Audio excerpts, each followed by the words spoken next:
Pembatasan 18 plum bukanlah teknik biasa. Wang Lin mengetahui bahwa pembatasan itu sangat terkenal pada zaman kuno. Seorang murid hanya boleh mempelajari hingga 9 pembatasan, sementara seorang master dapat menguasai 18 pembatasan penuh. Sayangnya, pembatasan kuno ini telah lama menghilang. Wang Lin pertama kali mendengar nama pembatasan ini saat ia berada di Tanah Roh Iblis. Jadi saat melihat Li Yuan menggunakan 18 lapis pembatasan, ia langsung curiga. Kecurigaannya terbukti ketika ia memeriksa batu giok metode penyamaran dari Li Yuan yang memunculkan 18 patung misterius. Hal inilah yang menjadi alasan utama Wang Lin bersedia mengikuti Li Yuan sejauh ini, dan bukan karena rumor adanya alat asal. Tak hanya itu, Li Yuan terlalu misterius hingga Wang Lin belum bisa memastikan apakah kultivasinya benar-benar hanya di puncak ascendant akhir. Karena itu, Wang Lin memilih menahan diri sepanjang jalan dan baru beraksi setelah tiba di tujuan. Di sisi lain, Li Yuan dengan senang hati memberikan metode pembatasan 18 plum jika Wang Lin memang menyukainya. Ia menepuk tas penyimpanannya dan mengeluarkan sepotong batu giok. Setelah menempelkan giok itu di dahinya, ia melempar batu giok itu kepada Wang Lin. Namun, Li Yuan mengungkapkan bahwa ia hanya akan memberikan 13 pembatasan, dan 5 sisanya akan diberikan begitu mereka berhasil masuk ke dalam gunung. Wang Lin menangkapnya dan memeriksa isinya. Di dalam batu giok itu terukir 13 patung besar dan 13 pola bunga prem. Sementara itu, Ge Hong hanya diam membisu menatap gunung di depan mereka dengan pandangan kosong. Li Yuan menjelaskan bahwa di atas tingkatan dasar ada tingkatan tertinggi ilmu pembatasan yang disebut tingkat Void. Ia mengungkapkan bahwa gunung yang mereka daki dilindungi oleh pembatasan pemusnahan, salah satu dari 4 pembatasan besar tingkat Void. Tanpa cara memecahkannya, gunung ini akan menjadi tanpa ujung dan puncak gunung tidak akan pernah bisa dicapai. Li Yuan kemudian membentuk sebuah segel rumit dengan tangan kanannya lalu menekannya ke udara kosong. Gunung itu bergetar hebat dan ukurannya menyusut setengah dari ukuran aslinya hingga puncaknya kini terlihat sedikit lebih rendah. Li Yuan menoleh ke arah Wang Lin dengan senyum penuh arti. Ia mempersilakan Wang Lin untuk bertanya jika ada pertanyaan. Namun, ekspresi Wang Lin tetap acuh tak acuh. Li Yuan tersenyum kecut lalu melanjutkan perjalanan tanpa bicara lagi. Tatapannya mendadak dipenuhi nostalgia, seolah setiap jengkal tanah di gunung ini adalah rumahnya. Saat tiba di tengah gunung, Li Yuan kembali menghentikan langkahnya dan menekan udara dengan segel yang lebih rumit. Gunung itu kembali bergemuruh dan menyusut untuk kedua kalinya, hingga puncaknya kini terlihat jelas. Tepat saat itu, sebuah transmisi suara panik masuk ke telinga Wang Lin. Suara itu milik Ge Hong. Namun, sebelum sempat menyelesaikan perkataannya, Li Yuan menoleh dengan tatapan dingin yang penuh ejekan. Ia menyindir Ge Hong jika ingin bicara, bicaralah secara langsung dan tidak perlu menggunakan kesadaran ilahi. Mendengar perkataan Li Yuan, Ge Hong gemetar ketakutan lalu mundur beberapa langkah hingga berdiri di dekat Wang Lin demi mencari perlindungan. Dengan wajah pucat, Ge Hong membentak Li Yuan dan menuduhnya sengaja mendekati keluarganya untuk membalas dendam atas pencurian barang milik Tuan Li Yuan di masa lalu. Ia menegaskan bahwa pencuri itu adalah leluhurnya. Li Yuan dengan tenang membenarkan hal tersebut. Namun ia menegaskan bahwa targetnya saat ini adalah wanita itu karena dia adalah satu-satunya keturunan darah langsung dari pencuri keluarga GE. Dalam puncak ketakutannya, Ge Hong terpaksa menyerahkan tas penyimpanannya kepada Li Yuan demi memohon keselamatan. Di dalam tas tersebut, berisi semua barang warisan leluhurnya, termasuk gulungan lukisan, pedang besi, dan sebuah kompas. Li Yuan menerima tas tersebut dan mengeluarkan ketiga benda itu. Saat membuka gulungan lukisan kuno di tangannya, matanya mendadak berkaca-kaca penuh kesedihan. Lukisan itu menggambarkan sebuah gunung tinggi yang menembus awan.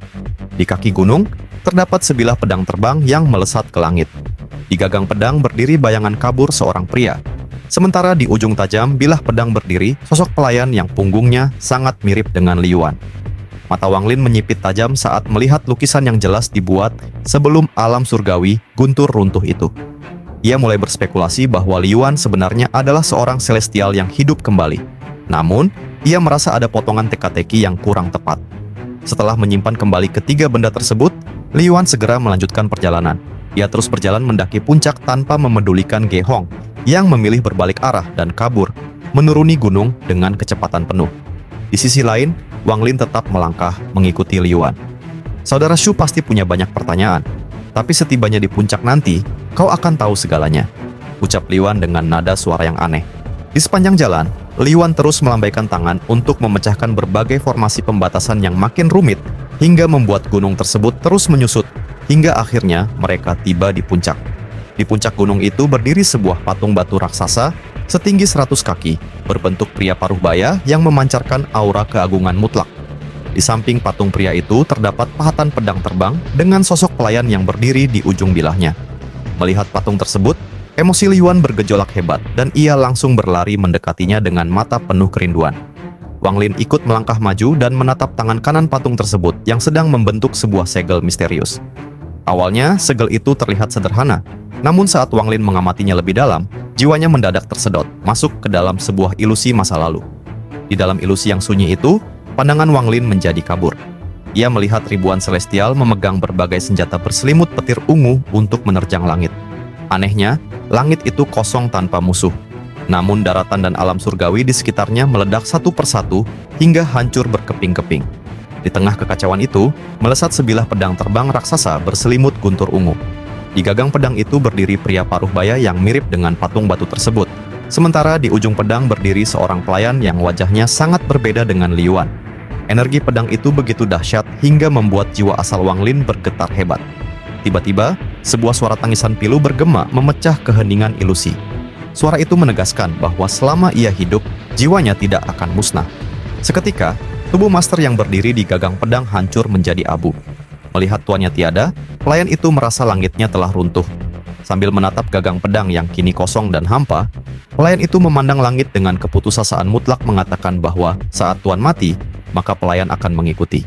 Dengan tekad mati yang bulat, pelayan itu menginjak ujung pedang dan melesat menerjang langit untuk menyusul tuannya. Tak lama kemudian, pelayan itu akhirnya kelelahan. Tubuhnya bergetar hebat lalu jatuh membentur bumi. Pedang raksasa itu seolah memekik dalam kesedihan luar biasa sebelum ikut jatuh ke puncak gunung. Benturan dahsyat itu meruntuhkan sebagian tebing. Reruntuhan batu kuno kemudian berkumpul menyelimuti pedang dan sosok pelayan tersebut. Perlahan material batu itu bertransformasi menjadi patung master, pelayan, dan pedang terbangnya yang tampak hidup dan bernyawa. Sebuah raungan agung tiba-tiba menggema dan mencoba merasuk ke dalam jiwa asal Wang Lin. Suara tersebut berisi perintah kuno yang meminta generasi penerusnya untuk menghancurkan pembatasan yang mengikatnya dan membangunkan dirinya. Jika kekuatan generasi saat ini belum cukup, perintah tersebut harus diwariskan ke generasi berikutnya. Sebuah tanda perbudakan kuno mencoba berakar dan mencap jiwa Wang Lin secara paksa. Beruntung rasa sakit membakar akibat bola cahaya di tubuhnya langsung menyengat kesadarannya hingga ia tersentak bangun. Hawa panas dari Yan Lazy bergejolak hebat dan menghancurkan tanda perbudakan tersebut hingga runtuh berkeping-keping. Wang Lin membuka matanya dengan syok lalu buru-buru mundur beberapa langkah sembari menarik napas dalam-dalam. Berkat pengalaman 1000 tahun kultivasinya, ia langsung menyadari bahwa segel pada patung itu adalah mantra warisan celestial yang mengerikan. Sebuah jejak budak yang dirancang untuk memperbudak satu garis keturunan selama puluhan generasi. Namun semengerikan apapun mantra kuno itu, ia telah melemah termakan waktu. Terlebih lagi, Wang Lin menyadari tanda itu runtuh bukan hanya karena hawa pembakaran di tubuhnya, melainkan karena tanda tersebut menolak dirinya karena ia bukan keturunan asli celestial. Liyuan menjelaskan kepada Wang Lin bahwa leluhurnya terikat menjadi budak abadi patung celestial di gunung tersebut. Sebuah kutukan yang diwariskan ke setiap keturunan darah keluarga Li. Alasan Wang Lin aman dari kutukan ini karena ia bukan inang sahnya. Patung celestial tersebut kebal terhadap kehancuran visi karena pada saat dihantam hingga hancur berkeping-keping oleh Liyuan, serpihannya langsung menyatu kembali dalam sekejap. Akibat kutukan ini, keluarga Li, yang dulunya merupakan salah satu dari 6 keluarga kultivasi agung di sistem bintang All Heaven, mengalami kemerosotan ekstrim di mana keturunan mereka tidak ada lagi yang bisa melewati langkah pertama dan hanya mentok di puncak tahap ascendant. Potensi mereka habis sejak lahir dan memiliki umur yang sangat pendek. Keringat dingin membasahi pakaian Liyuan hingga ia tampak menua dalam sekejap. Ia buru-buru membentuk serangkaian kode pembatasan lalu menekannya ke sela alis demi menekan gejolak jejak perbudakan di dalam jiwanya. Liyuan melanjutkan dengan getir bahwa puluhan ribu tahun lalu, seorang leluhur jenius keluarga Li mencoba memutus kutukan tersebut dengan menukar keahlian pembatasan dan seluruh harta keluarga demi mendapatkan sebuah gulungan lukisan di sistem bintang aliansi dan sebuah kompas di sistem bintang laut awan. Menggunakan kompas dan pedang besi keluarga, leluhur itu mengumpulkan dan menyegel jiwa-jiwa anggota klan yang mati ke dalam gulungan lukisan. Namun, ia menghilang setelah membawa ketiga pusaka tersebut ke gunung itu. Akibat kutukan reinkarnasi jejak budak ini, keluarga Li hampir musnah, dan kini hanya tersisa 3 orang. Namun, kesedihan Liuan berubah menjadi kebencian pekat karena 1000 tahun lalu, ayahnya menemukan kembali pedang besi kuno itu di tangan keluarga Ge, yang ternyata telah mencuri pusaka tersebut. Liuan melambaikan tangan kanannya dan memicu sebuah pusaran ruang yang langsung menyeret Ge Hong keluar, lalu melempar wanita itu ke kaki patung batu. Liuan menjelaskan bahwa karena kondisi keluarganya yang melemah akibat kutukan, ia terpaksa menyamar dan menyusup ke dalam keluarga Ge karena memiliki 2 kultivator langkah kedua. Namun, keluarga ternyata sudah mengetahui identitas asli Liuan sejak awal. Mereka sengaja berpura-pura tidak tahu dan mengirim Liuan ke alam surgawi Guntur bersama Ge Hong beserta ketiga pusaka kuno demi melancarkan konspirasi mereka sendiri. Tidak peduli dengan rencana keluarga Ge, Liuan yang dipenuhi kegilaan dan dendam puluhan ribu tahun langsung mengeksekusi Ge Hong. Ia mencabik raganya hingga meledak menjadi kabut darah untuk mengguyur patung batu. Sementara itu, jiwa asal Ge Hong tersedot habis ke dalam patung sebagai ritual pengorbanan demi menuntaskan wasiat leluhurnya. Angin bertiup menyapu sisa kabut darah Ge Hong, sementara Wang Lin menyaksikan semuanya dengan dingin tanpa niat membantu, karena ia tahu nasib wanita itu sudah ditentukan sejak awal. Namun, Wang Lin yang cerdas menyadari bahwa Liuan sangat licik karena bisa berpura-pura sabar di dekat Ge Hong sepanjang jalan, lalu baru membongkar semuanya di gunung ini. Wang Lin juga curiga karena Ge Hong sempat menatap patung dengan aneh sebelum tewas. Tak hanya itu, wajah patung celestial itu sekilas mirip dengannya. Liuan kemudian meminta bantuan Wang Lin untuk merapalkan mantra stop yang sebelumnya digunakan saat menahan kultivator ilusori Yin dengan alasan untuk mengunci jiwa celestial, agar patung tersebut bisa dihancurkan demi kebebasan keluarganya. Untuk meyakinkan Wang Lin, Liuan langsung menyerahkan batu giok berisi 5 sisa pembatasan plum secara gratis, dan berjanji akan memberikan pembatasan pemusnahan setelah segel hancur. Wang Lin menerima giok itu, dan mengiyakan untuk membantu, meski dalam hati ia makin waspada, karena tahu Liuan masih menyembunyikan rencana aslinya. Setelah itu, Liuan melukai lidahnya, dan menyemburkan darah ke pedang besi kuno, hingga memicu kobaran api merah iblis penuh jeritan hantu. Ia berturut-turut melemparkan kompas dan pedang besi ke dalam api hingga meleleh, lalu mengarahkan kobaran api raksasa setinggi 100 kaki itu untuk melahap patung batu. Saat patung mulai retak, Liuan menuangkan cahaya putih dari botol giok ke sela retakan dan membentangkan gulungan lukisan miliknya, hingga membuat getaran patung menghebat dan memicu bangkitnya energi kuno yang sangat besar. Liuan berteriak meminta Wang Lin segera merapalkan mantra stop untuk menyegel sisa jiwa celestial. Namun, Wang Lin justru mencibir dan melesat mundur secepat kilat hingga jarak 1000 kaki, karena ia akhirnya bisa membaca alur sebab akibat yang sebenarnya. Liuan menoleh dengan wajah bengis dan membentak Wang Lin untuk bertindak, sementara patung yang retak itu menyerap seluruh kabut darah, energi kebencian, dan cahaya putih sebagai nutrisi untuk membangkitkan makhluk di dalamnya agar bisa bebas. Sembari terus mundur, Wang Lin membalas dingin bahwa cerita Liuan sangat hebat. Tetapi tujuan aslinya bukan menghancurkan segel keluarga Li, melainkan menghidupkan kembali makhluk celestial di dalam patung tersebut.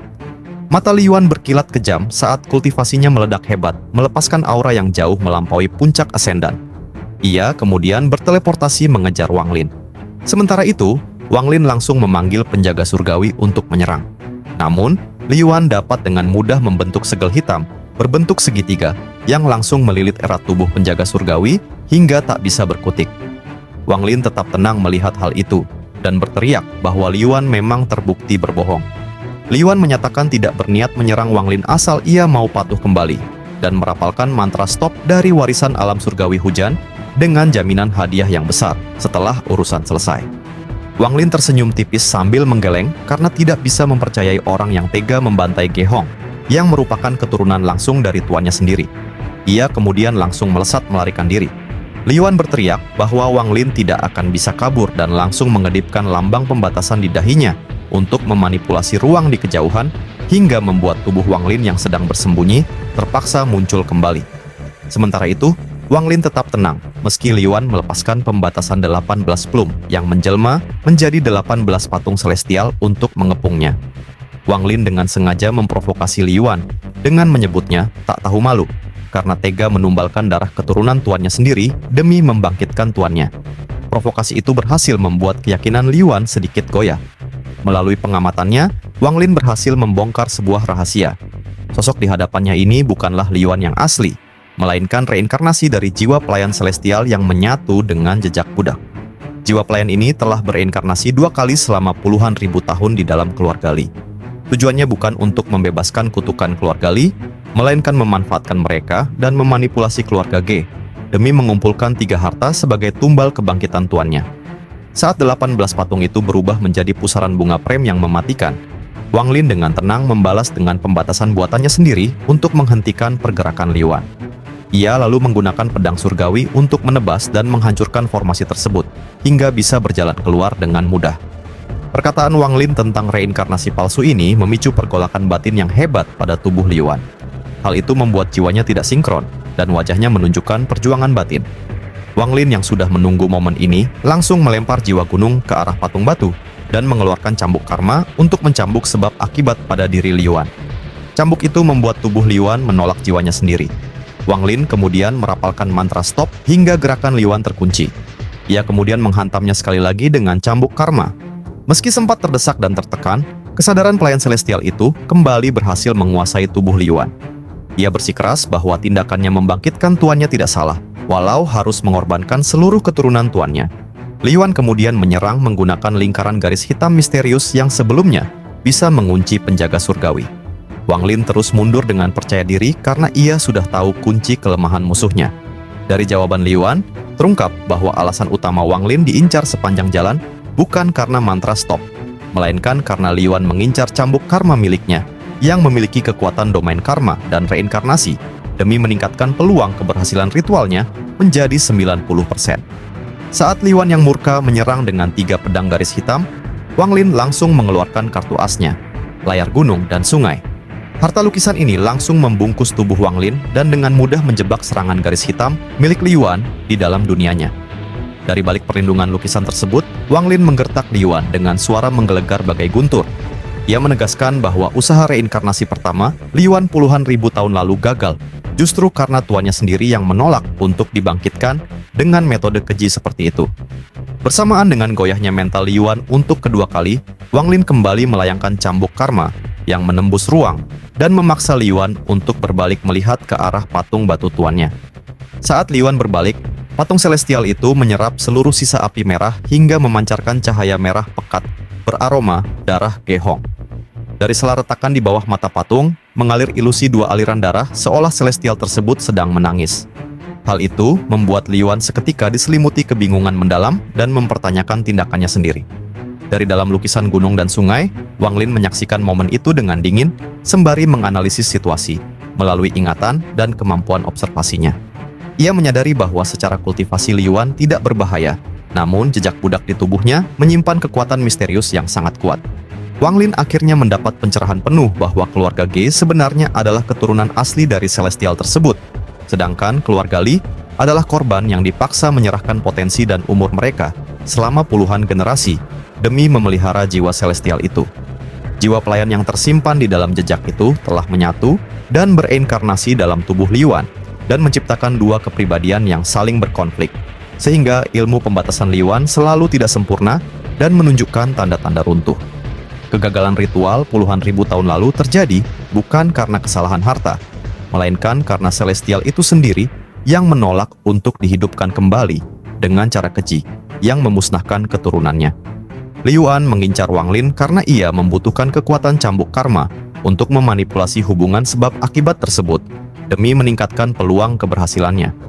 Melihat keyakinan ekstrim pelayan celestial itu runtuh hingga ia berlutut meratapi penolakan tuannya, Wang Lin merasa iba dan memilih untuk menyimpan kembali cambuk karma miliknya karena tidak memiliki dendam pribadi.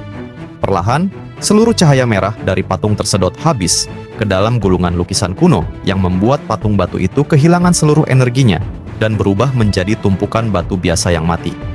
Gulungan lukisan tersebut kemudian terbakar hebat di setiap sisinya hingga menjadi tumpukan abu yang melepaskan gumpalan asap hijau misterius ke udara. Asap hijau itu memadat membentuk siluet samar celestial yang berdiri di gagang pedang terbang. Ketika siluet celestial itu melambaikan tangannya, jejak budak di dahi Liyuan berkedip dan melepaskan jiwa pelayan kuno dari tubuhnya untuk terbang ke langit dan menempati posisi setianya di ujung pedang berasap hijau tersebut sebelum akhirnya lenyap tak berbekas. Di sisi lain, Wang Lin tertegun ketika menatap puing-puing patung batu yang runtuh dan kembali mendengar bisikan gaib dari masa lalu yang menegaskan bahwa jiwa celestial itu telah padam sepenuhnya. Kejadian mistis yang terasa seperti mimpi ini membuat Wang Lin merenung dan menyadari bahwa ia mungkin tidak akan pernah tahu apakah manifestasi asap hijau tadi benar-benar nyata atau hanya sekadar fragmen mimpi kesepian dari sisa jiwa pelayan yang terlalu setia kepada tuannya. Di tengah kesunyian puncak gunung yang menyisakan legenda baru tentang pedang asap hijau tersebut, Liu An yang asli akhirnya terbangun dari pingsannya dengan tubuh lemah. Ia melihat sekeliling dengan penuh kebingungan dan langsung menatap ke arah Wang Lin.